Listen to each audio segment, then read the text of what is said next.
Happy Onam. ഇലയിട്ട് സദ്യ തന്നെ തുടങ്ങാം. Because ഞാൻ ഫസ്റ്റ് ടൈം എൻ്റെ ലൈഫിൽ സ്വന്തമായിട്ട് ഉണ്ടാക്കുന്നതാണ് സദ്യ.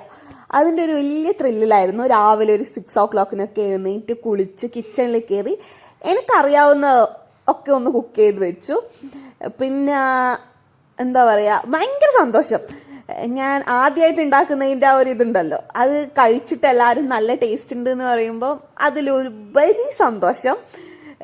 കൂട്ടുകറി, കാബേജ് വറവ്, അച്ചാറ്, പെരക്ക്, ചിലവർ കച്ചമ്പർ പെരക്ക് എന്നൊക്കെ, കൂട്ടുകറീനെ ചിലവർ എലിശ്ശേരി എന്നൊക്കെ പറയും. പിന്നെ നമ്മളെ മലബാർ സൈഡ് അങ്ങോട്ടേക്ക് ചിക്കനോ ഫിഷോ ഇല്ലാതെ സദ്യ പൂർത്തിയാവില്ല. അതുകൊണ്ട് ചിക്കൻ പീസും ഉണ്ട് 2 പിന്നെ ഒന്ന് പാളിപ്പോയി എന്ന് പറയണമെങ്കിൽ അത് ചോറാണ്. ചോറ് ഞാൻ ഇത്ര ബൾക്കായിട്ട് ഇതുവരെ വെച്ചിട്ടുണ്ടായിരുന്നില്ല. അപ്പോൾ ഫസ്റ്റ് ടൈമാണ് ഇങ്ങനെ അത്രയും ബൾക്കായിട്ട്. അഗിയുടെ കസിൻ്റെ ഫ്രണ്ടൊക്കെ വന്നിട്ടുണ്ടായിരുന്നു.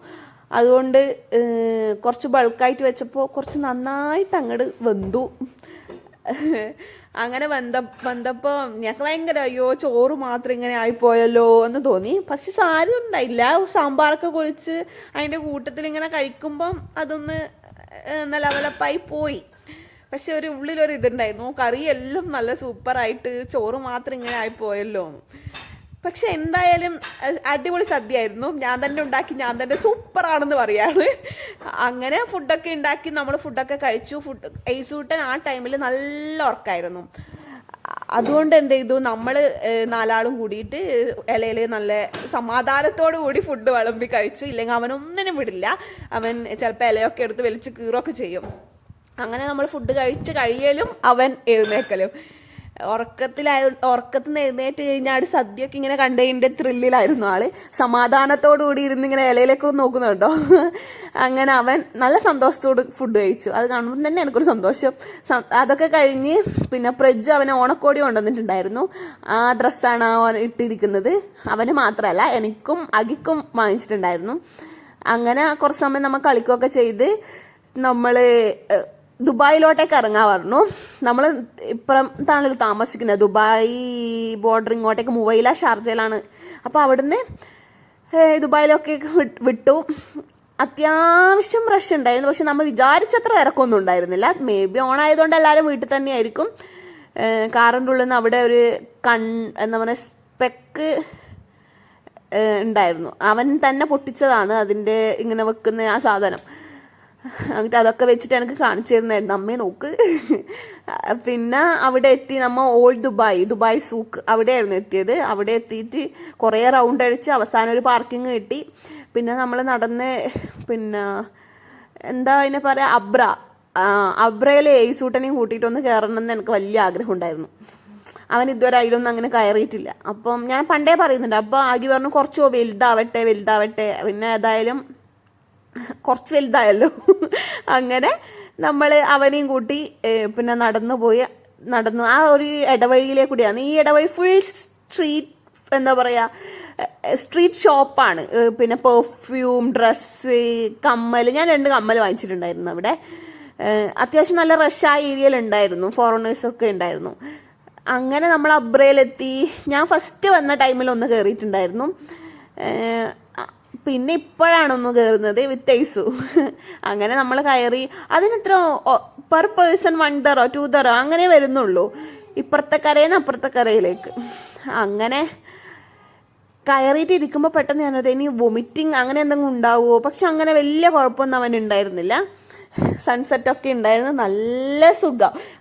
അതിലിരുന്നിക്കുമ്പോൾ ആ ഒരു വെള്ളത്തിൻ്റെ ആ ഒരു കാറ്റും നല്ല സുഖം ഉണ്ടായിരുന്നു. കയറിയിരുന്ന് അതിൽ കുറച്ച് സമയം ഒരു മൈൻഡ് റിലീഫായിരുന്നു. പിന്നെ അത്യാവശ്യം പുറത്ത് നല്ല ഹ്യൂമിഡിറ്റി ഉണ്ടല്ലോ. അങ്ങനെ കുറച്ച് സമയം അല്ലാതെ വേറെ എവിടെയും ഇങ്ങനെ ഔട്ട്സൈഡ് പോകാൻ ഇവിടെ പറ്റിയൊരു സ്ഥലവും ഇല്ല. ഈ ഹ്യൂമിഡിറ്റി കാരണം നമുക്ക് വേറെ എവിടെയും അങ്ങനെ പോകാനും പറ്റില്ല. ഐസൂട്ടൻ ഭയങ്കരമായിട്ട് ഇങ്ങനെ ഓപ്പോസിറ്റ് എന്താ പറയുക തോണി ഇപ്പം നമുക്ക് കയറിയ സാധനം അതിൽ കുറേ ഇങ്ങനെ പോകുന്നുണ്ടല്ലോ. അപ്പോൾ അതിലിങ്ങനെ നോക്കി ഭയങ്കര അതിശയത്തോടുകൂടി നോക്കുകയാണ്. ഡാഡേനെ നോക്കുന്നുണ്ട്, അത് നോക്കുന്നുണ്ട്. അവൻ എന്തായാലും ഭയങ്കരമായിട്ട് എൻജോയ് ചെയ്തിനി. എല്ലാം ഒരു ക്യൂരിയോസിറ്റി ആയിരുന്നു. എല്ലാം ഇങ്ങനെ ഒബ്സർവ് ചെയ്യുന്നതൊക്കെ എനിക്ക് ഭയങ്കര ഇഷ്ടമായിരുന്നു അവനെ ഫോക്കസ് ചെയ്യാൻ വേണ്ടിയിട്ട്. കാരണം ഞാൻ വിചാരിച്ചു കരയോ അല്ല വൊമിറ്റ് ചെയ്യോ, പക്ഷെ അതൊന്നും ഉണ്ടായിരുന്നില്ല. അങ്ങനെ ഞാൻ പിന്നെ എൻ്റെ കുറച്ച് പട്ടി ഷോ കാണിക്കുന്നു, ഫോട്ടോ വീഡിയോ ഒക്കെ എടുത്തിട്ട് അതിൻ്റെ ഇടയ്ക്ക് ഞാൻ ഫോട്ടോ എടുക്കുന്നതെന്ന് പറഞ്ഞിട്ട് അഗിനെ വിളിച്ച വീഡിയോ ആയിരുന്നു. അങ്ങനെ കുറച്ച് സമയം നമ്മൾ പിന്നെ ഫോട്ടോയും വീഡിയോയും പിന്നെ ഇപ്പുറത്തെ കരയിൽ നിന്ന് അപ്പുറത്തെ കരയിലേക്ക് എത്തി. അങ്ങനെ യേശുക്കൂട്ടൻ, ഞാൻ എൻ്റെ ഫോൺ മാക്സിമം ഫോക്കസ് ചെയ്യുന്നത് യേശുക്കൂട്ടനെ തന്നെയായിരിക്കും. പിന്നെ ഒരു സ്പെഷ്യൽ എന്ന് പറയാൻ ഞാൻ അവന് മുണ്ടായിരുന്നു ഇട്ട് കൊടുത്തേ. അപ്പം ഞാൻ വിചാരിച്ചു ഭയങ്കര അൺകംഫർട്ടായിരിക്കും നടക്കുമ്പോഴൊക്കെ, പക്ഷെ അവന് വലിയ കുഴപ്പമൊന്നും ഉണ്ടായിരുന്നില്ല. അവനത് എൻജോയ് ചെയ്തിട്ട് തന്നെയാണ്, അവന് വലിയ അതൊരു ബുദ്ധിമുട്ടായിട്ട് എനിക്കൊന്നും തോന്നിയൊന്നുമില്ല. പിന്നെ നമ്മൾ അതിലേക്കൂടെ നടന്ന് വരുമ്പോൾ ഒരാൾ ലൈവായിട്ട് പെയിൻറ് ചെയ്യുന്നുണ്ടായിരുന്നു.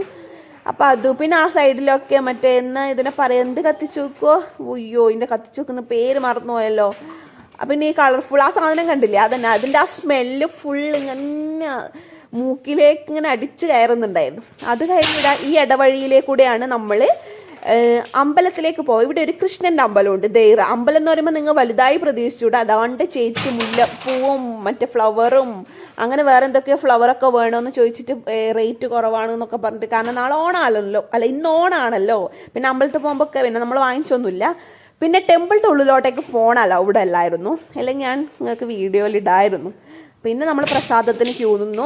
ഇത് മറ്റേ നമ്മളെ സാമുനരി ഇല്ലേ, ആ സാമുനരിയും പഴവും പാലൊക്കെ മിക്സ് ചെയ്തത്. ഇത് നമ്മുടെ കിച്ചടി, പരിപ്പും അങ്ങനത്തെ സംഭവമൊക്കെ.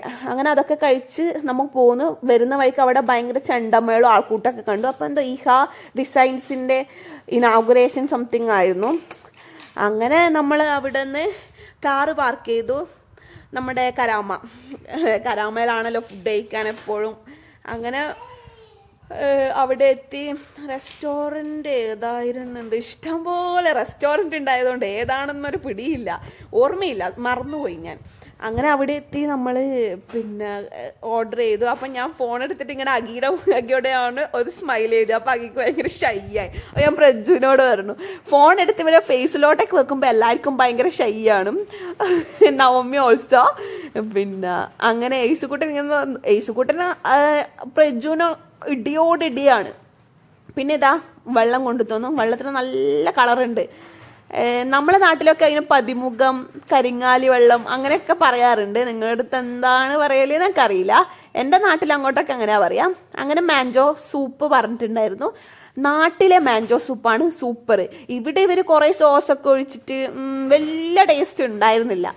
നാട്ടിൽ ഞാനൊരു 2-3 ടൈംസ് ഒക്കെ കഴിച്ചിരുന്നു, അടിപൊളിയായിരുന്നു. അങ്ങനെ ഫിഷ് മോളിയും വെള്ളയപ്പവും പൊറോട്ട അങ്ങനത്തെ സംഭവങ്ങളൊക്കെ ആയിരുന്നു ഓർഡർ ചെയ്തിട്ടുണ്ടായിരുന്നത്. അത്യാവശ്യം നല്ല ടേസ്റ്റ് ഉണ്ടായിനി. ഫിഷ് മോളി അത്ര അങ്ങോട്ട് മോളി ആയില്ല, എന്നാലും ഇറ്റ്സ് നോട്ട് ബാഡ്. പിന്നെ പ്രജു ഒരു പ്ലേറ്റ് ഷവർമ പറഞ്ഞിട്ടുണ്ടായിരുന്നു. ഞാൻ ഷവർമ കഴിച്ചിട്ടുണ്ട്, പ്ലേറ്റ് ഷവർമ അങ്ങനെ അധികം കഴിച്ചിട്ടുണ്ടായിരുന്നില്ല. അങ്ങനെ അവിടെ നിന്ന് ഫുഡൊക്കെ കഴിച്ച് നമ്മൾ തിരിച്ച് പാർക്കിങ്ങിലോട്ടേക്ക് വന്ന് പ്രജു വണ്ടി എടുക്കുന്ന